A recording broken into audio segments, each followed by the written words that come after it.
நமஸ்காரம். நாம் இப்போ 7வது தசகம் ஹிரண்ய கர்ப்ப உற்பத்தி அப்படிங்கிற தசகத்தினுடைய அர்த்தத்தை பார்க்க போகிறோம். இதுக்கு முன்னாடி இருக்கிற தசகத்தில் பார்த்தேன்னாக்க பகவானே விராட் புருஷன், அதாவது 14 லோகங்களும் அந்த பகவானுடைய சரீரத்துக்குள்ள ஒவ்வொரு விஷயமாக இருக்கிறது அப்படிங்கிறத நம்ம பார்த்தோம். சக்கரபாணியே, உன்னுடைய செயல்கள் எல்லாம் சம்சாரத்தின் சுழற்சிகள். உங்களோட இடுப்பு மிருக கணங்கள் இருக்கு, கால் நகங்கள் யானை ஒட்டகம் அப்படின்னு சொன்னோம். அப்புறம் சில அசுரர்களின் கும்பல் அவருடைய கரேஜ் அப்படின்னும், நாடிகள் நதிகளுக்கு ஒப்பாக சொன்னோம். அப்புறம் அவரோட புன்சிரிப்பு தான் நம்ம பார்க்குற மாயா உலகம், மூச்சு வாயு இதெல்லாம் பார்த்தோம் இல்லையா. இப்போ ஹிரண்ய கர்ப்ப உற்பத்தி அப்படின்னு ஆரம்பிக்கிறது. ஏவம் தேவ சதுர்தசாத்மக ஜகத்ரூபேண ஜாத்த புனகா, இப்படி 14 புவன ரூபமாக நீங்களே தாங்களே ஆவிர்பவித்து அதோட எண்டில் நீங்கள் பிரம்மதேவனாகவும் நீங்களே தான் தோன்றினீர்கள். இதை தான் நம்ம என்னன்னு பார்க்குறோம். அதையே ஹிரண்ய கர்ப்பம் அகில திரைலோக்கிய ஜீவாத்மகம், அவரே பிரம்மதேவனாக ரஜோகுண விகாரத்தால் நிறைய சிருஷ்டிகளை செய்ய ஆரம்பித்தார் அப்படின்னு ஆரம்பிக்கிறது இந்த 7வது தசகம். 7வது தசகத்தில் 2வது பாட்டு என்ன சொல்றதுனாக்க, இப்படி சோ அயம் விஸ்வ விசர்க தத்த ஹிருதயா, சரி நம்ம இந்த உலகத்தெல்லாம் சிருஷ்டிக்கணும் அப்படிங்கிற விஷயத்தை சிந்திக்கிற பிரம்மாவுக்கு கொஞ்சம் குழப்பமாக தான் இருக்கு. பஷ்யமானஹா ஸ்வயம் போதம் கலு அனவாப்பிய விஸ்வ விஷயம் சிந்தாகுலம் ஆச்சுனாக்க, அப்போ அவருக்கு ஒரு மாதிரி ஒரு தெளிவாக இல்லை மனசில், எப்படி இந்த உற்பத்தி பண்ணுறது அப்படிங்கிற தெளிவில்லாத அந்த சமயத்தில் அவரை தபத்யேவகி வைகாயசி அப்படின்னு ஒரு அசரீரியாக தாங்கள் தானே தூண்டினீர்கள் அப்படின்னு நம்ம பட்டத்ரி பகவானை கேட்குறார். அடுத்ததாக 3வது ஸ்லோகம், கோசௌ மாமவதுத் புமான் இதி ஜலாபூர்ணே ஜகன் மண்டலே அப்படின்னு ஆரம்பிக்கிறது. அப்போ எப்படி இருந்ததுனாக்கா, இந்த உலகம் முழுக்க வெறும் ஜலத்தால் நிரம்பி இருந்தது. இப்போ யார் என்கிட்ட பேசினா, இந்த அசரீரியா யாரோ தப்பன்னு சொன்னாலே யார் அது அப்படிங்கிறதுக்காக இந்த பிரம்மதேவன் தன்னுடைய தலையை நானாபுறமும் உற்று பார்த்தார். ஒத்தரையும் பார்க்க முடியல. ஆனாலும் தான் கேட்ட வார்த்தையோட அர்த்தம்லாம் அவருக்கு புரிஞ்சுட்டு தான் வந்திருக்கார் பிரம்மதேவர். அது புரிஞ்சுது அவருக்கு. 1000 தேவ வருஷங்கள் தப்பம் செய்தார். அப்போ தேவ வருஷம்ன்றது நம்ம ஒரு நாள், நம்மளோட ஒரு வருஷம் அவளுக்கு ஒரு நாள். 1000 தேவ வருஷங்கள் தப்பம் புரிந்தார். அதற்கு பிறகு அவருக்கு என்ன கிடைச்சது அப்படின்னாக்க, ஸ்வநிலையம் வைகுண்ட மேகாத்புதம், அவருக்கு கண்ணுக்கு புலப்பட்டது வைகுண்டம் அப்படின்னு இந்த ஸ்லோகம் முடியறது. அடுத்ததாக 4வது ஸ்லோகம், மாயா யத்ர கதாபினோ விகுருதே, அந்த லோகத்தில் வைகுண்ட லோகம் தெரிஞ்சுடுத்தா, இப்போ நம்மளும் அவரோட சேர்ந்து வைகுண்ட லோகம் எப்படி இருக்குன்றத வர்ணிக்கிறார். அந்த லோகத்தில் மாயைகள் இல்லை. மாயை என்றால் ஒரு உலகத்தில் ஒரு பொருள் சந்தோஷத்தை கொடுக்கும், அதுவே கொஞ்ச நாள் கழித்து துக்கத்தை, அது இல்லை அங்கே.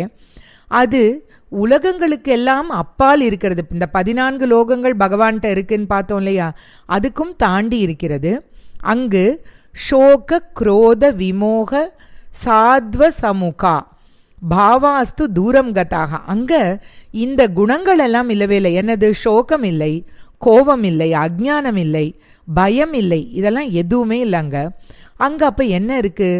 சாந்திரானந்த ஜரீச்ச, முழுக்க ஆனந்தமே நிரம்பி பரிபூர்ண ஆனந்த பெருக்காவே இருக்கிறது. இப்படிப்பட்ட தத்தே தாம விபாவிதம் விஜயத்தே, இப்படிப்பட்ட மேலான வைகுண்டத்தை நீங்கள் பிரம்மதேவருக்கு காண்பித்தீர்களே அப்படின்னு நம்மளுக்கு வைகுண்டத்தை பற்றின ஒரு அழகான வர்ணனம் இங்கே கிடைக்கிறது. அடுத்ததாக 5வது ஸ்லோகம், யஸ்மின் நாம சதுர்புஜா அப்படின்னு ஆரம்பிக்கிறது. அங்கே வசிப்பவர்கள் எப்படி இருந்தா? 4 கைகளை உடையவர்கள். அப்புறம் இந்திர நீலமணி எப்படி இருக்குமோ அதை போல ஒளி, அப்படி ஒரு தேஜஸோடு இருந்தா. அத்தனை ஆபரணங்கள், அத்தனை ரத்னங்கள் அணிந்து எல்லா பக்கமும் திசை வீசுபவர்கள். சில பேரை பார்த்தா நம்மளுக்கு ஆஹா என்ன ஒரு காம்பீரியம், என்ன ஒரு தேஜஸ் அப்படின்ற மாதிரி அத்தனை பேரும் அங்கே இருந்தார்கள். அவர்கள் எல்லாம் எங்கே வசித்தார்கள் அப்படின்னாக்க, விமானாலயாக அப்படின்னு விமானங்களில் ஒவ்வொருத்தரும் வசிப்பவர்கள். அத்தனை பேரும் தெய்வீகமானவர்கள், பக்தியினால தான் அந்த உன்னத பதவியை அடைந்தவர்கள். அப்படிப்பட்ட வைகுண்ட லோகம் ஜெயத், ஜெயத்னா ஜெயம் உண்டாகட்டும் அப்படின்னு விளங்கட்டும் என்று வாழ்த்துகிறார் பட்டத்ரி இதில். அடுத்ததாக 6வது ஸ்லோகம். நானா திவ்ய வதூஜனைரபிவ்ருதா. அந்த லோகத்தில் மகாலட்சுமி இருக்கிறாள். மகாலட்சுமி எப்படி இருக்கா? அவளை சுற்றி தேவஸ்திரீகள் உலகமனைத்தையும் மயக்கிற மின்னல் கொடி போல ஒரு உருவத்தோடு இப்படி விளங்குகிறாள். அவள் பிரகாசிக்கிறாள். அங்க அவளுக்கு என்ன ஒரே ஒரு ஆசை அப்படின்னாக்கா, துவத்து பாதாம்புஜ சௌரபைக குதுகால் லக்ஷ்மிஹி ஸ்வயம் லட்சியத்தை. அவளுடைய ஒரே லட்சியமே பகவானுடைய பாத கமலங்களை நம்ம எப்பவும் சேவித்தபடி இருக்க வேண்டும்ங்கிறதுலையே ஒரு லட்சியமாக வைத்து கொண்டிருக்கிற மகாலட்சுமி அங்கே இருக்கிறாள். யஸ்மின்னு விஸ்மயனீய திவ்ய விபவா தத்தே பதம் தேகிமே. அப்படிப்பட்ட உயரிய லோகமான வைகுண்ட பதத்தை எனக்கும் நீங்கள் அருளணும் பகவானே அப்படின்னு இதில் ஒரு விண்ணப்பத்தையும் வைக்கிறார் பட்டத்ரி. அடுத்ததாக 7வது ஸ்லோகம். தத்ரைவம் பிரதிதர்ஷிதே நிஜபதே அப்படின்னு பிரம்மதேவருக்கு இப்படியான ஒரு வைகுண்ட லோகத்தை நீங்க காண்பித்தேளே. இப்படி இருந்தார் பகவான். ரத்னமயமான சிம்ஹாசனம், அதுல வீற்றிருந்தபடி இருக்கிற கோலம் கண்குளிர கண்டார் அவர். கோட்டி சூரிய பிரகாசமான கிரீட்டம், தோள்வளை போன்ற ஆபரணங்களோடு விளங்குகிற ஸ்ரீவத்சங்கிற மரு, கௌஸ்துபமணிங்கிறதனால சிறந்து விளங்குகிற தங்களுடைய உருவத்தை கண்டார். ஸ்ரீவத்சாங்கிதம் ஆத்த கௌஸ்துபமணிகி சாயாருணம் காரணம். அப்படிப்பட்ட பிரம்மதேவர் கண்டுகளித்த அந்த திவ்யமான அந்த ஸ்வரூபம் எனக்கும் நீங்கள் கட்டாட்சிக்க வேண்டும் அப்படின்னு இதில் பட்டத்ரி இதிலையும் ஒரு விண்ணப்பம் வைக்கிறார் பகவானிடம். அடுத்ததாக 8வது ஸ்லோகம். காலாம்போத கலாய கோமல ருச்சி என்று எப்படி இருக்கு அவருடைய முகமண்டலம் அப்படின்னாக்கா, கார்மேகம், கண்ணங்கரையேல்னு இருக்கிற மேகம், அதே போல் காயாம்பூ, அதுவும் ஒரு நீல கலரோடு இருந்த ஒரு பிளாக்கிஷ் ப்ளூ, அந்த கலரில் இருக்கிற தங்களுடைய திருமேனி. ஆனாலும் அதுக்கு ஒரு பிரகாசமும் ரொம்ப உண்டு. அப்புறம் ஆவ்ருண்வானம் உதார மந்தஹசித்த. அடுத்தது முகத்தில் பார்த்தா ஒரு அழகான பொன் சிரிப்பு, மந்தகாசமான சிரிப்பு. அவருடைய புஜங்களில் சங்கு, சக்கரம், தாமரை எல்லாம் வைத்திருந்த புஜங்கள். பிரம்மதேவன் இப்படி கண்டுகளித்த இந்த திவ்ய தரிசனம் என்னுடைய ரோகங்களை போக்கட்டும் பகவானே என்று இதிலும் ஒரு விண்ணப்பத்தை வைக்கிறார். முதல்ல நமக்கு வைகுண்டம் வேணும் அப்படின்னு கேட்கிறார். அடுத்ததாக உங்களுடைய திவ்ய ஸ்வரூபம் எனக்கு கண்கூடாக தெரிய வேண்டும் அப்படின்னு கேட்டார். இப்போ இதில் என்னுடைய ரோகங்கள், இந்த உலகத்தில் இருக்கிற எனக்கு ரோகங்கள் நிவர்த்தி ஆகணும்னு வேண்டுகிறார்.